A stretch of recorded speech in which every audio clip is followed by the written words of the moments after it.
Hello बच्चों, पिछले class में हम लोग पढ़ रहे थे इंट्रोडक्शन के बारे में नंबर सिस्टम का। आज हम लोग एक्सरसाइज 1.1 की शुरुआत करते हैं। इसमें जो भी क्वेश्चन हमारे बुक में है उन सबको बड़े ही बेसिक कंसेप्ट को क्लियर करते हुए हम लोग देखेंगे। चलिए शुरू करते हैं।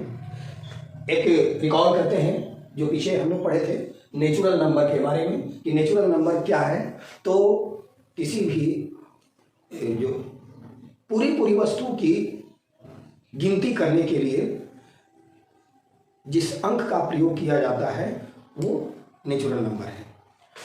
पूरी वस्तु को, वो किसी भी वस्तु के यूनिट को, जैसे कि ये मार्कर है तो मार्कर की ये एक पूरी यूनिट है। तो अगर इसमें से कुछ निकाल दें तो ये एक यूनिट नहीं होगी, इसका कुछ अंश अलग हो गया।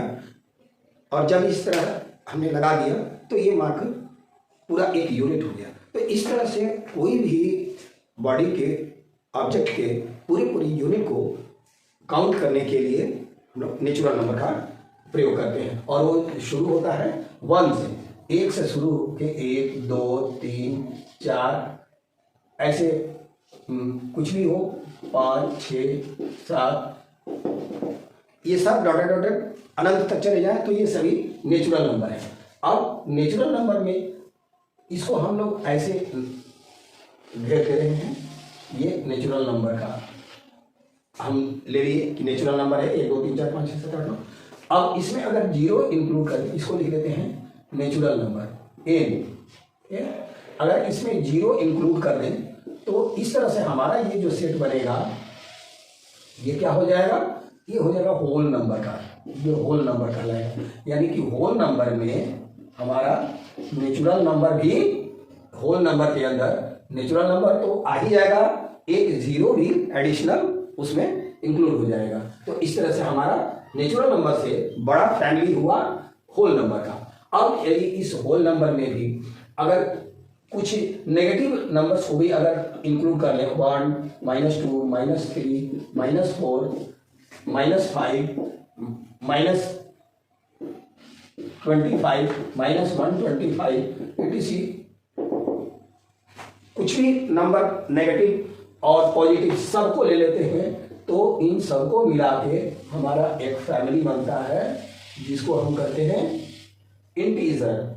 इसको बोलते हैं इंटीजर, इसको इंटीजर बोलते हैं।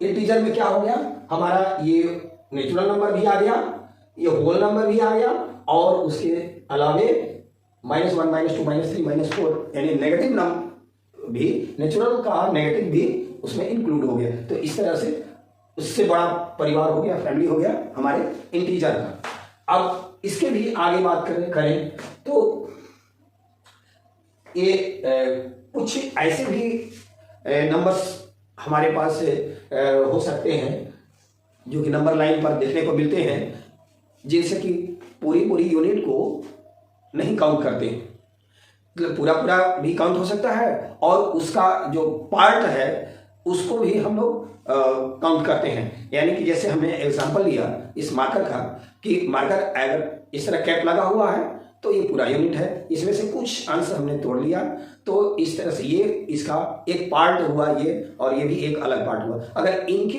क्वांटिटी को, इनकी मात्रा को एक्सप्रेस करना हो नंबर्स के माध्यम से तो हम लोग कैसे नंबर का यूज करेंगे, उसके लिए हमारा नंबर हो सकता है ये जो डिवाइड में है 1/2 3/5 -6/7 और एंड सो ऑन। इस तरह से बहुत सारे कुछ भी हम जो ऐसा लेते हैं दो नंबर जो कि एक दूसरे के बटा में हो, अपॉन में हो, तो ये सब जो नंबर है चाहे इनको अगर इंक्लूड कर लिया जाए तो इस सब को लेकर हम लोग एक अलग फैमिली जो बनाए बड़ा सा, ये कहलाता है रेशनल नंबर।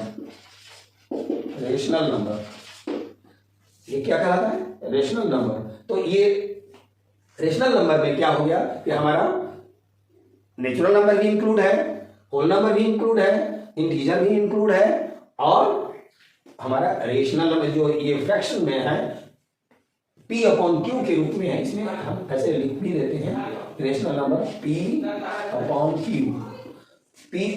Q के रूप में है, तो भी हमारा वो रेशनल नंबर कहलाएगा कि जहाँ P एंड Q कोई हम लोग दोनों इंटीजर हैं, Q 0 के बराबर नहीं होना चाहिए, ये कंडीशन है, क्योंकि जब Q should not be equal to 0 के इक्वल नहीं होना चाहिए, क्योंकि पिछले क्लास में हमने बताया था कि कोई भी नंबर जब हम लोग कोई दो नंबर्स को डिवाइड करने के बाद रेशियो लेने के बाद जो रिजल्ट आता है वही रेशनल नंबर होता है।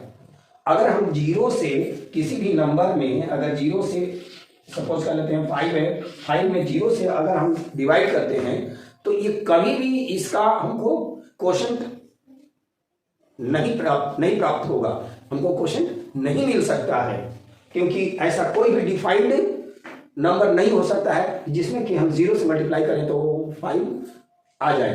तो इसलिए इसको हम कहते हैं कि Q जो है कभी भी 0 नहीं होना चाहिए। बहुत बताया जाता है, सभी लोग बताते हैं कि Q 0 नहीं होता है, रेशनल नंबर है जो P अपॉन Q लिखते हैं, लेकिन Q 0 नहीं होता है। उसका रीजन यही है कि जो रेशनल नंबर होता है वो क्वोशंट होता है कोई दो नंबर्स को डिवाइड करने पर। कोई दो नंबर ले लेते हैं, अगर एक P ले लिए एक Q ले लिए, तो P में Q से अगर डिवाइड करते हैं तो उसका जो रिजल्ट आता है, क्वोशंट आता है, वही रेशनल नंबर होता है। हम 5/0 को हम कभी भी हम क्वोशंट के रूप में एक्सप्रेस नहीं कर सकते हैं, वो अनडिफाइंड हो जाएगा, इसलिए Q को 0 नहीं लिया जाता है। तो इतना।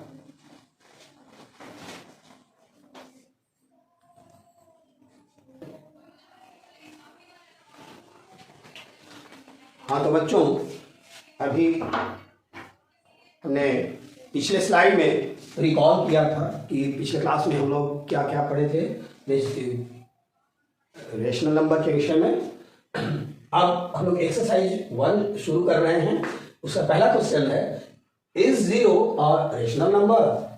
Can you right it in the form of P by Q where P and Q are integers and Q not is equal to 0? तो अभी हमने बता दिया कि Q is not equal to 0, क्यों ऐसा कंडीशन लगाया जाता है रेशनल नंबर के केस में। तो अब हम लोग इसके बारे में चर्चा करते हैं कि क्या 0 एक रेशनल नंबर है। तो इसका हमारा सॉल्यूशन कहेंगे, इसका सॉल्यूशन क्या होगा, जवाब क्या होगा, यस। अब 0 is a rational number, 0 is a rational number because, अब उसका रीजन क्या देंगे हम लोग, जस्टिफाई कैसे करेंगे, because we can write 0/1, 0/2, 0/3, 0/25 so on, कुछ भी हम 0 को लिख सकते हैं। ये सब जो है वो रिप्रेजेंट करता है, ये सब इज इक्वल टू 0 के, सब 0 को ही, 0 में कोई भी नंबर से अगर डिवाइड कर देते हैं तो वो 0 ही आएगा। यहाँ हम अब देखते हैं कि क्या होना चाहिए, P अपॉन Q के रूप में हम डिफाइन करते हैं, रेशनल नंबर को डिफाइन करते हैं P by Q के रूप में। तो यहाँ पर क्या है, P is equal to 0 and Q is equal to 1, 2, 3, यहाँ जो भी लिखे हों 25 लिखे हैं, सो ऑन कुछ भी। तो ये देख रहे हैं कि P 0 है तो 0 भी एक इंटीजर है, कंडीशन तो यही है कि P और Q को इंटीजर होना चाहिए। तो P भी 0 है तो 0 इंटीजर है, और Q इज इक्वल टू आप 1, 2, 3 कुछ भी अगर रखते हैं नंबर, नेचुरल नंबर, तो वो भी इंटीजर है। तो इस तरह से हम लोग 0 को हम लोग 0/1 या 0/2, 0 कुछ भी लिख सकते हैं, तो वो 0 के ही इक्वल होगा। तो इस तरह से हम कह सकते हैं कि 0 एक रेशनल नंबर है। और क्यों है उसका भी जवाब मिल गया, Q is equal not equal to 0 होना चाहिए। तो जो डिवाइड में हम जो डिनोमिनेटर में 1, 2, 3 रख रहे हैं, 0 नहीं रख रहे हैं, 0 रखेंगे तो फिर वो रेशनल नंबर नहीं रह जाएगा, अनडिफाइंड हो जाएगा। तो ये रहा हम लोगों का, ये पहला क्वेश्चन था। अब क्वेश्चन नंबर 2 देखते हैं। क्वेश्चन नंबर 2 है हमारे पास, क्वेश्चन नंबर 2 है find the rational number between 3 and 4। अगर कोई भी दो रेशनल नंबर लें और उसके बीच में फाइंड आउट करना है कि कितने हमारे रेशनल नंबर टोटल होंगे। क्वेश्चन नंबर 2 कहता है कि find the rational number,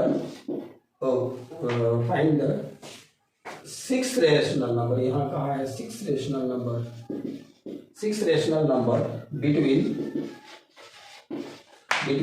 3 and 4। ये क्वेश्चन है कि 3 और 4 के बीच में कितने रेशनल नंबर, 6 रेशनल नंबर हमें बताने हैं। तो ये आप समझ लीजिए कि कोई भी दो नंबर के बीच में इनफाइनाइट रेशनल नंबर संभव है। इनफाइनाइट रेशनल नंबर होते हैं, जैसे ये नंबर लाइन है, हम यहां पर लिख दिए हैं, यहां 0 है, 1 2 3 4। हमको ये बताना था कि 3 और 4 के बीच में कितने रेशनल नंबर होंगे। तो हमारे जानते हैं कि इस नंबर लाइन के ईच एंड एवरी पॉइंट पर कोई ना कोई नंबर है, और जब हमारा पूरा नंबर है एक 3 पर और 4 पर, तो इसके बीच में बहुत सारे नंबर हैं जो कि फ्रैक्शन में है, रेशनल है, और कुछ उसमें इरेशनल भी है। तो हमें इरेशनल से अभी वास्ता नहीं है, अभी हमें जरूरत है रेशनल नंबर की। तो 3 और 4 के बीच में हमको अनगिनत, किसी भी दो संख्या के बीच में अनगिनत रेशनल नंबर हो सकते हैं। अब उसमें 6 का पूछा जा रहा है, तो ये जरूरी नहीं है कि हम कौन सा 6 ले रहे हैं उसमें से, और ये फाइंड आउट करने के तरीके भी हमारे पास बहुत सारे हैं। कई तरीके हैं जिससे कि हम 3 और 4 के बीच में हम रेशनल नंबर निकाल सकते हैं। चाहे कोई भी गिवन नंबर है आपका A and B के बीच में रेशनल नंबर बताने की, तो हम लोग अनगिनत रेशनल नंबर ले फाइंड आउट कर सकते हैं, और उसका कई तरीका है। हम लोग पहला तरीका के बारे में बात करते हैं, क्योंकि इस तरह के क्वेश्चन में बहुत इजीली हम बना सकते हैं। वो तरीका है सॉल्यूशन। हम देखते हैं कि हमारे पास दो नंबर है 3 and 4, इसी के बीच में हमको पता करना है। तो जितना नंबर हमको रेशनल चाहिए, जैसे यहां पर इस क्वेश्चन में हमको 6 रेशनल नंबर चाहिए, तो हम क्या करेंगे कि इसका 6 से कम 6 नहीं तो 6 से अधिक, ठीक है, कम से कम एक नंबर बढ़ा के 6 रेशनल चाहिए, तो उससे एक नंबर कम से कम बढ़ा के 7 कर ले, 8 कर ले, 9 कर ले, 10 कर ले, कुछ भी एक नंबर लेकर इस ऊपर और नीचे डिवाइड कर देते हैं, ऊपर और नीचे मल्टीप्लाई कर देते हैं। जैसे कि 3 इज इक्वल टू, हम कह सकते हैं कि 3 इंटू 7/7। अगर 7 से मल्टीप्लाई ऊपर भी और 7 से नीचे भी कर दिए तो इससे क्या फर्क पड़ता है, इसके रिजल्ट पर कोई अंतर नहीं पड़ता है। तो 3 इंटू 7/7 कर दिए, तो 3 इंटू 7 किए तो 21 डिवाइडेड बाई 7। और 4 में उसी तरह 4 को हम लोग क्या लिख सकते हैं कि 4 इंटू 7/7, तो ये क्या हो जाएगा 28/7। अब इसको हम लोग देख लेते हैं कि कितना नंबर इसके बीच में आ रहा है। तो हम लोग लिख सकते हैं कि 21 21/7, 22/7, 23/7, 24/7, 25/7, 26/7, 27/7 और 28/7। अब देखिए हम लोग इसका पूरे स्ट्रिंग को लिख लिए कि 21/7 है, तो ये क्या है 3 है,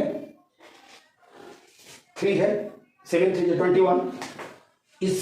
इससे बड़ा है आपको 22/7, 23/7, 24/7, 25/7, 26/7 और 27/7 और 28/7 को हम अगर डिवाइड करेंगे तो हमारा 28/7 यानी कि 7 चौक 28। तो 3 और 4 ये तो हमारा लास्ट एक्सट्रीम है, तो उसको छोड़कर इसके बीच में गिनने का नंबर आ रहा है 1 2 3 4 5 6 नंबर हमको मिल गया। तो इस तरह से हम फाइंड आउट कर रहे हैं। सबसे आसान तरीका है ये रेशनल नंबर फाइंड आउट करने के। कोई भी 2 नंबर गिवन रहेगा तो उसके बीच में जितना कहेगा कि रेशनल नंबर फाइंड आउट करिए, 6 कह रहा है तो हम 6 से 1 बढ़ा लिए, कम से 6 से 1 बढ़ा लिए। हम 2 भी बढ़ा सकते हैं, लेकिन कम से कम 1 नंबर बढ़ा के और उससे ऊपर नीचे दोनों में मल्टीप्लाई कर देते हैं।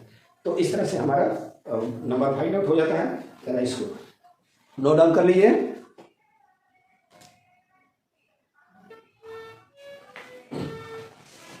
हाँ तो बच्चों, पिछले स्लाइड में हम लोगों ने 2 क्वेश्चन को देखा था। एक्सरसाइज 1.1 था, तो ये लास्ट क्वेश्चन हम सेकंड नंबर क्वेश्चन देखे थे कि उसमें 3 और 4 के बीच में हमको 6 रेशनल नंबर फाइंड आउट करना था। अब नेक्स्ट क्वेश्चन में है कि find 5 rational numbers between 3/5 and 4/5। हमारे पास अब नंबर है 3/5 एंड 4/5, और हमने क्या बताया था आपको कि जो जितना नंबर फाइंड आउट करना है उससे कम 1 बढ़ा लेते हैं।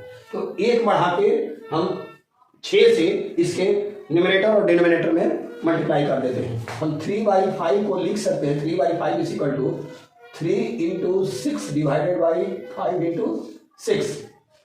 तो ये क्या हो जाएगा 18 डिवाइडेड बाई 30।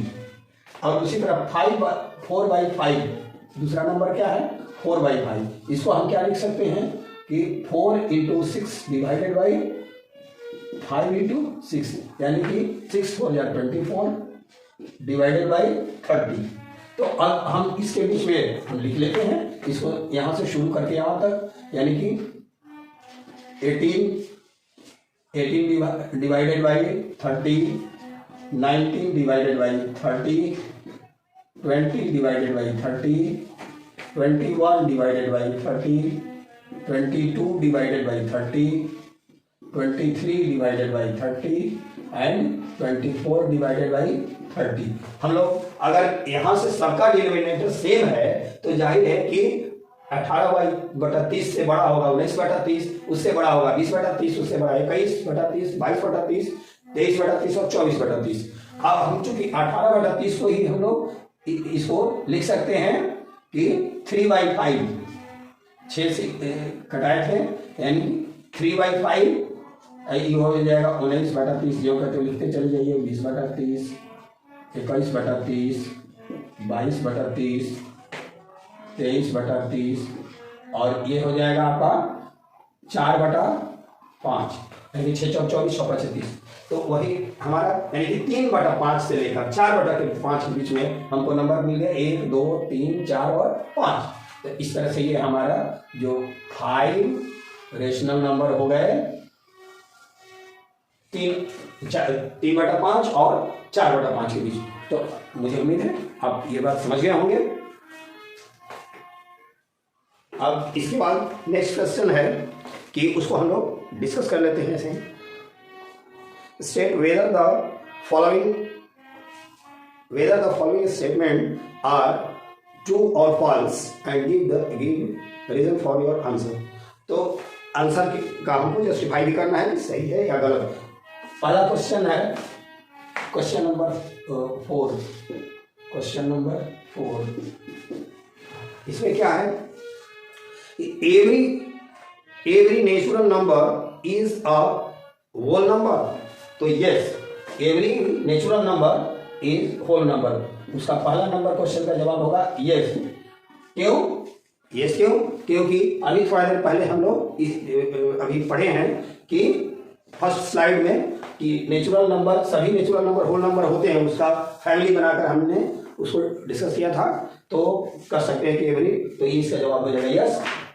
नंबर 2, उसका कारण क्या हुआ कि नेचुरल नंबर 1 से लेकर इनफाइनाइट तक जाता है, जबकि होल नंबर 0 से लेकर इनफाइनाइट तक जाता है। इसका मतलब कि होल नंबर में नेचुरल नंबर शामिल है, अंदर आता है।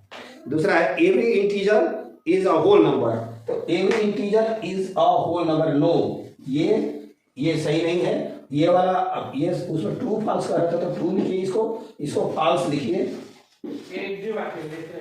फॉल्स लिखिए। क्यों? क्योंकि हम जानते हैं कि इंटीजर का फैमिली होल नंबर से बड़ा होता है। तो माइनस हमारा -3, -5, -7 ये सब जो है ये इंटीजर है। क्या है? ये इंटीजर है, बट नॉट होल नंबर।